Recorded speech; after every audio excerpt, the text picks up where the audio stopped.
Magandang umaga po. Ito po si Engineer Alicia here with Miss Architect Lito from Lay Design Studios. So na po magandang araw para matuto.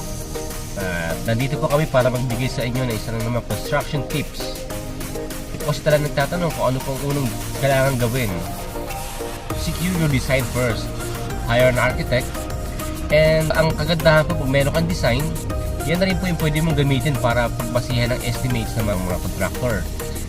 Maging realistic po ang kanilang mga estimate dahil meron po silang isang design na sinusunod.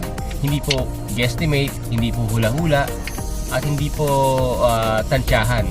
So yan po ang may papayo namin. Always secure a design from an architect or from the... Kompleto yun together with the bill of materials and specifications. Once na meron ka na nun, ready ka na mag-apply for building permit. At the same time, if you are lack of budget, you can secure a loan from bank or